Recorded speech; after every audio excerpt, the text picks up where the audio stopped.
Hey guys, it's Amber and welcome to my day 19 project. So today I'm going to be telling a story of my advent calendar. So I bought a marshmallow themed advent calendar this year from a place called XO Marshmallow. And so this is two parts of a story.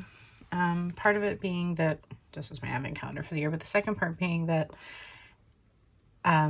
two-thirds of the way through the month, I found out that I have an egg white allergy that is new to me. So kind of the humor behind the fact that I'd been unfortunately encouraging it every single day with a marshmallow on top of my normal foods I'd been eating. So, but what I have here is a piece of that. So this is actually from the cardboard cover that it was. I have also like a postcard type thing that they sent me in the packaging that was 4x6. So I already went and trimmed that down to match the piece on the other side. I'm going to be using a 3x4 tag here, and I'm going to be cutting the card on the back to match it and add a little ribbon. And I found this Christmas countdown card in my stash. Pardon me. That was, I believe from Studio Calico, but it shows the 1 through 24. And it happens to be a great color to match. It's pretty close. So what my plan is, I have my 19 here, and it's probably going to go here. I also consider doing it over here. That may change based on what I'm going to be doing, and I'll show you that. I pulled out this Simple Joys. This was a chipboard piece from the advent calendar last year, and I'm thinking that might actually go in the center here to help pull the teal a little stronger through the other page. It coordinates fairly well. These are actually two different tones here. And I also thought about covering this, but I think I like it better over here on the bow. Just really helps give me a visual triangle.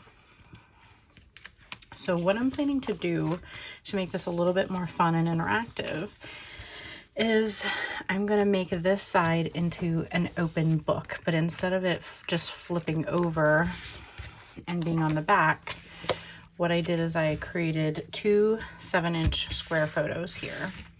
And the reason I had to do them squares, because first of all, the advent calendar is square. So I took a photo of it, and I could have extended it to the full length of 8 1/4.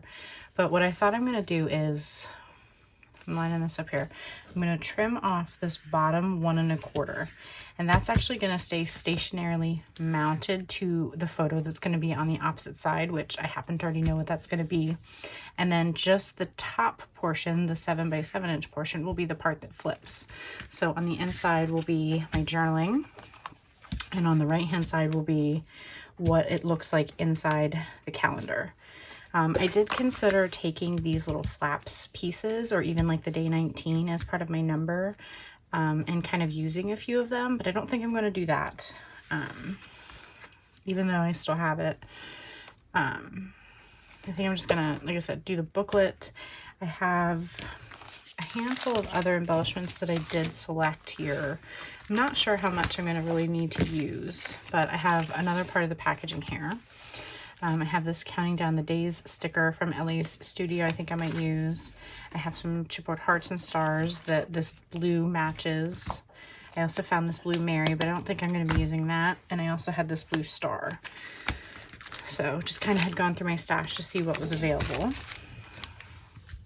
But I think so what I'm also going to have to be wary of is where the holes go. So on this side, I'm not really concerned with it. On this side, I left myself room for a punch and to also have a fold line. So at about 3/4 of an inch over, I'll create a crease here so that the holes will be punched here, and this will have room to fold open and be read on the inside. So I'm going to pause for a moment, get these trimmed out, and then I will push you on to fast forward. Okay guys, so step one is definitely going to be cutting out the 7 by 7 inch photos using my Wear Memory Keepers trimmer. Just, I had hand cut them out and then just needed to do a final trim there. And then the next step is going to be scoring the edges where the fold is going to be. So I'm grabbing my Martha Stewart scoring board, and I flipped it around so that on the left hand side there I'm scoring it at 3/4 of an inch. was trying to be gentle so I didn't accidentally rip the photo paper or rip off any of the color because it's a little thick. And then I do the same thing with my front piece. And that one's a little thicker, so it took me a few tries. And it was a little difficult to crease, you know, just because of the material and being so thick as well. So then the next step here is going to be applying some adhesive. So I decided to go with my Gina K Terrific tape. I'm using the 1/2 inch around 3 of the sides, but I'm only doing them around the 7-inch line.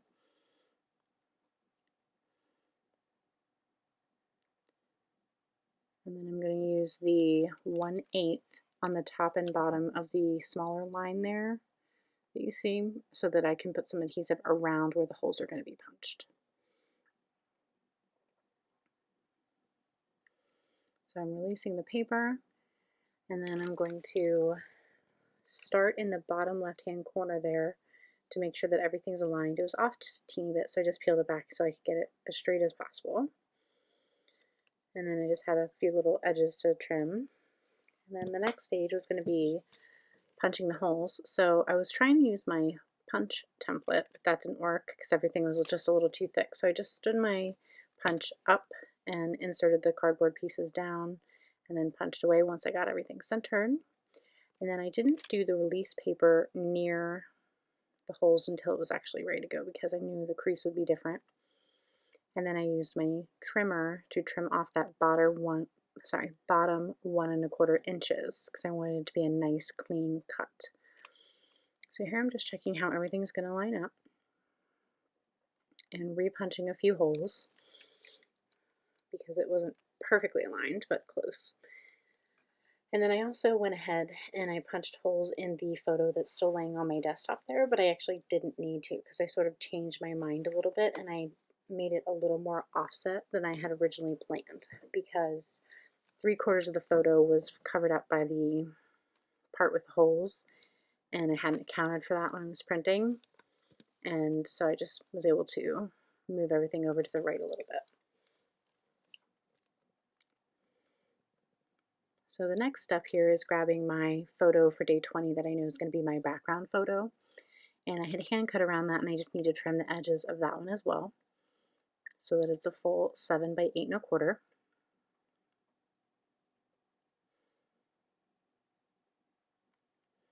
And then here I'm going to be mounting that photo of the inside of my advent calendar. And like I said, I'm going to decide to slide it over to the right. There's quite a bit of pink on the right hand side, so I'm going to justify it over probably so at least about 1/4 inch hanging off to the edge.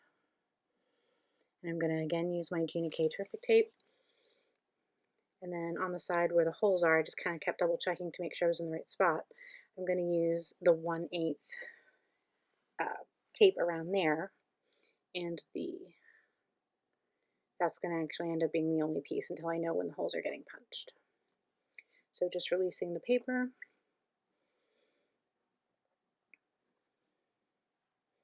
Started to set it down and readjusted it further over. It's always difficult when there's sticky stuff going around all 4 sides. So there you can see how much I had overhanging and just trimmed that off with my scissors. And the next step is going to be putting the tape along the bottom where the bottom piece of the top part is going to be permanently attached.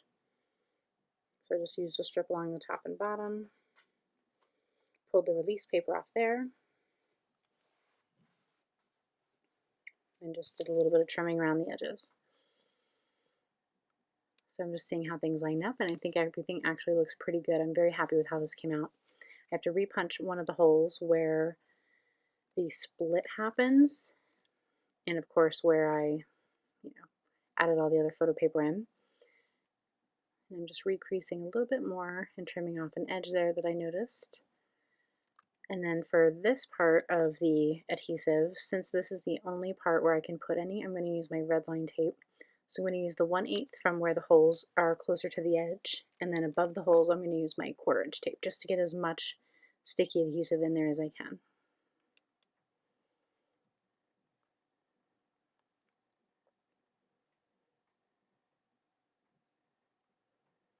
But overall, I'm really happy with how this came out. I just was able to think about it stage by stage and figure out where everything needed to go.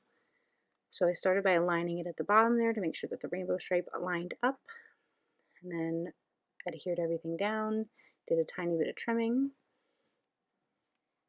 And then the next step, now that the hardest part is done, is going to be just to handle the photos and cards on the left-hand side of the layout. So I attach that Christmas countdown card to the photo on the back. And then here I'm going to attach the tag to the milkshake card on the other side. It's slightly taller, so I'm going to justify it to the top so that the angles of the tag cut correctly. Then I'm going to punch the holes with my power punch and trim these. So next I'm going to be dealing with my number 19. I definitely decided to stick it on the left-hand side on the tag. I didn't really need to add any more journaling, and I had no other embellishments that I could think of to use.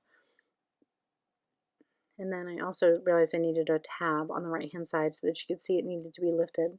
So I chose a light gray one that said Jolly. It didn't compete color-wise with any of the other colors going on. And I'm adding that chipboard to the center of the bow. Considered one more time putting the 19 on the right-hand side there, and decided it's going to stay on the left. And I also decided to rip off the extra layers of chipboard. I did grab that counting down the days sticker from the LA Studio set, but it just looked weird having writing on the top and bottom below the number, and I didn't want to cover it. I just decided I didn't need it. But I'm going to rip the layers of the chipboard off just because everything's starting to get a little bit thick. And I'm going to use my Gina K Terrific Tape to attach it back down.